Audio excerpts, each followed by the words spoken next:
Okay, in this video, we're going to take a look at how to post to the stream in Google Classroom. So you start here at your plus button down here.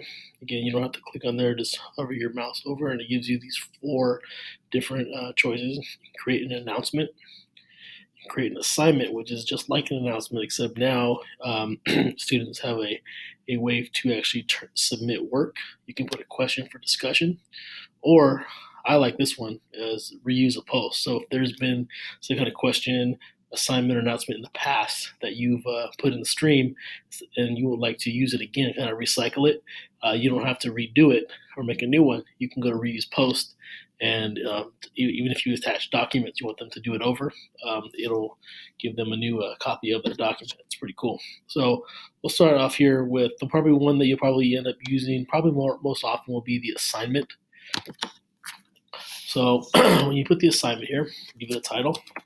You can give instructions. You can add a due date. The cool thing is that when you put an assignment, this due date, it gets put into the attached Google Classroom. Google Classroom, Google Calendar. And so that every class that you have, you'll have a calendar that's attached to it. And you can access that through Google Calendar. So for you and as well as the students, they can check their calendar and the assignments pop up on there. Very handy.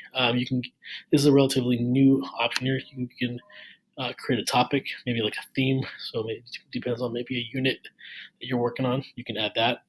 I'll go ahead and just we'll call this a sample unit. Helps you kind of categorize and organize your assignments. So what you can do, you can add this to more than one class. So if you want this, you say you teach 4 sections of the same content, you just go ahead and check each one. So in this case, I'm going to add this assignment will show up in 2 classes, so you don't have to reinvent the wheel. You can just do it one time, and all your classes are covered. Now, actually, I'm going to go back here and just add it to one class. You have to do this for one class at a time. I can choose to give this to every student in the class, or I just want to give it to certain ones. So maybe if it's remedial work, I can differentiate by giving them students who need some remediation, some extra practice, one assignment, and I can assign some maybe more challenging work to students who need a challenge. So again, if I had a larger classroom, you'd see a long list of students. I could check which students I want to complete this assignment. By default, it goes to all of them. So it's up to you how you want to navigate that. You can attach documents from your computer by uploading them with the attachment. You hit the little attach button here. You can upload them from Google Drive. This is my preferred method, using Google Drive. So I'll just add this one for practice. Let's see. I'm going to add another one as well. There's a little trick here you might want to consider. So let me find a Google Doc. We'll use this one. Now, with Google Docs and Google Slides, even if you're going to use Google Sheets, you have your permissions here. It doesn't really matter with a PDF like this file, but with a Google Doc, Slides, or Sheets, your permissions is really going to be helpful. So if you would like to make a copy, by default, students can just view it. If they were to just be able to view, they'd have to open the document, then they have to make a copy. That's a few steps. Probably you want to take off the plate of the students.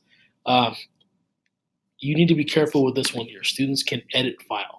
What this means is that your master copy right here, students will not be able to edit it. And so a lot of people I've seen teachers where they forget to, if they've used this permission here, and that means that you have 30 students working on the same document. If that's part of your plan, go for it. You want them all to collaborate on the same document, that can be done, but that can be chaos. They can ruin your master. You have to really go back through the revision history to get your original back. A lot of times, if you think of it, Google Classroom it's a great filing system. If you make a copy for each student, it's like you gave every student their own copy of your master. Your master stays clean, and they get their own copy that they can edit, turn, and submit to you, and your master stays the same.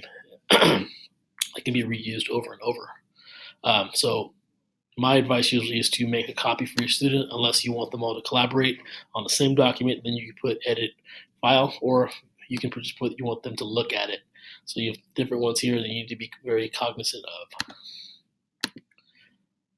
Cool thing here, I can just assign it. I can save it as a draft if I want to maybe update my assignment later, or I can schedule it. So maybe I want it to not to be assigned for a couple days, but I want to get a head start. You can schedule it to come out in a couple days or whenever you like, instead of having to assign it right now and already filling up your stream. You can add YouTube videos.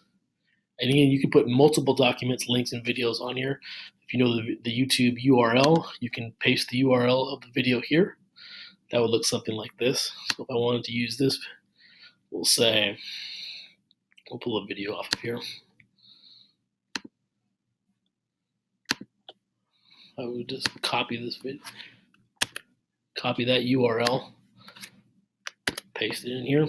And once we see the preview, that means it's going to work. And students can watch this video. So it's a pretty complicated assignment. You can do a link. So if there's a website you want students to kind of read, so I'll do a sample one right here. I want them to go to CNN.com, read some of the news. I'll copy that URL, paste it, add the link. So again, you can curate a variety of resources for students to use as an assignment. In this case, students will be getting credit for this one because they're given a copy of it. They're going to be able to turn in their version of this document. So once I hit assign, students will now be able to take a look at it.